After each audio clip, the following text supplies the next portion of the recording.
name is Abdullah, and I'm the president of Sigma Alpha Epsilon. My name is Jarell Smith. I'm the warden for the chapter. My name is Bill Putz Jr., and I am the chapter advisor and the president of the Housing Corporation. My name is Mendez. I am EDA, Eminent Deputy Archon. And that's the vice president? Yes, that's correct. My name is Abeyeta, and I'm the Service and Philanthropy Chair for SAE. What is the biggest misconception people have about SAE, the House, the Brothers, all of that? People are used to the other frats, right? They're used to the Sigma Chi, they're used to the Pike, they're used to all that stuff, you know what I mean?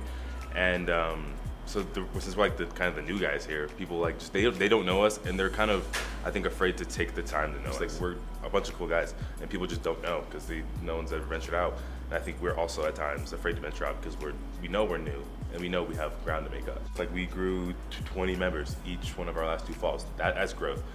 Can you explain the rush process for those who don't know? Okay, so Fraternity Rush is basically like a set schedule of events that we host as a fraternity, and like we open it up to the UNM campus and have people like come and see like what we're all about and like what a fraternity is basically.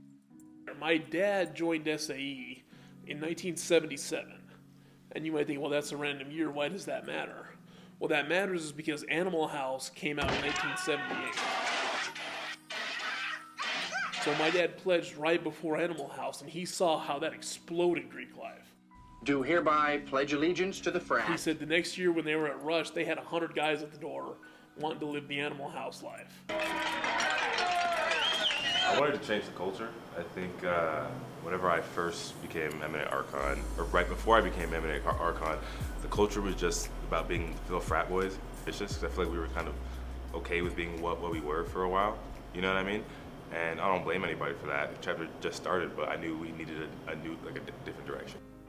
I think that when you get a lot of young people together and there's not a lot of discipline, it's very easy for it to go 2 ways, man.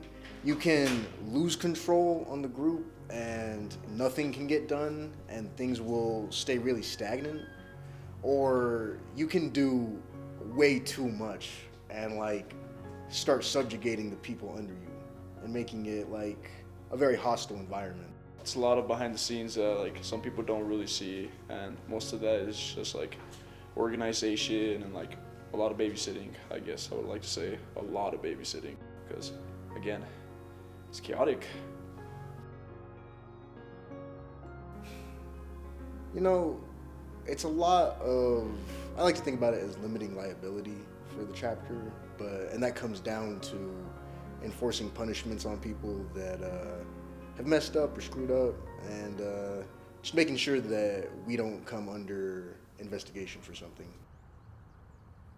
So I had one more question, and I just want to say, if you are comfortable, can you tell us about the chapter and the community's response to losing its charter? Yeah, no, there was a lot.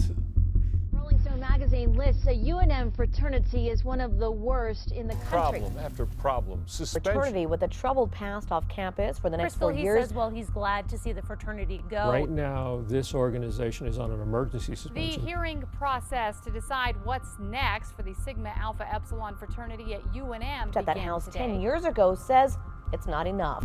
There was a lot of negativity. There was a lot of anger. There was a lot of finger pointing. We feel like we have worked with this group over and over again to try to adjust their behaviors and change the culture. The chapter at that time, I believe, was on probation from a different event that had alcohol on it. And it was like the 3rd time that they'd been caught in a certain period, and the university dropped the hammer and revoked the charter. I think that they've proven that they're irresponsible and that they have no concern or consideration for the safety of other people.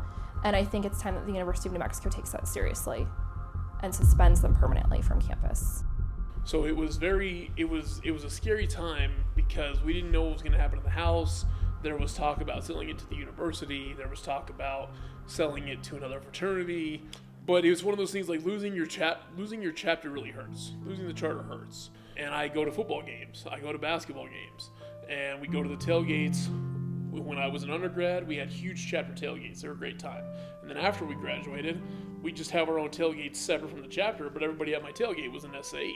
So knowing that, after our chapter was gone, we couldn't go, hey, let's go see what the SAEs are up to at their tailgate. Let's go say hi. They weren't there to do that. So that was a punch to the stomach moment when you realize, like, hey, they, finally crossed one too many lines. But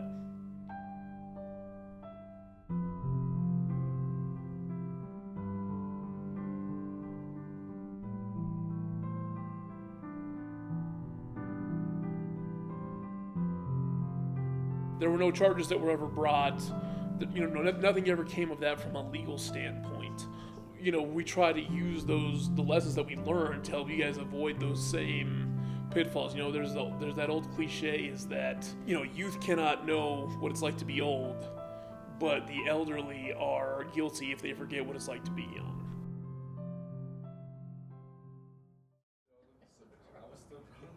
That was like 8 in the morning. 10:23. Bro, it's because the homie Pablo, my thing, his deal is he can come to the funks, his parents will let him come, right? But only. It's not your typical frat house. This is a house you can walk into and like feel comfortable. Just like, it's not dirty, it's not messy. It's like you're actually walking into like a homey type of place, not a fraternity house. I mean, sure, there is a social aspect to it, but there's also, the networking, the friendship, the bonds, and all the other activities that we do outside of the socials, like philanthropy and, all that stuff that is what we're seeing the young men come to now. We've done stuff for Big Brother, Big Sister, where we went and helped them set up a Halloween haunted house. We've done stuff for a local UNM organization called Lobo Spirit, where we helped them set up an Aggie. When we come to our fundraising events, now we're putting together events to raise money for our national nonprofit organizations. So far, you guys have done a great job with keeping that, and I'm very proud of where the chapter is currently. When do things feel less like an organization and more like a family? Low key, like when we're just all hanging out. There have been times where I've needed to stay at someone's couch when I was, stuck traveling. When my fiance and I broke up about 2 years ago, one of my pledge brothers actually flew in from out of town to hang out with me for the weekend because he knew I was bummed out.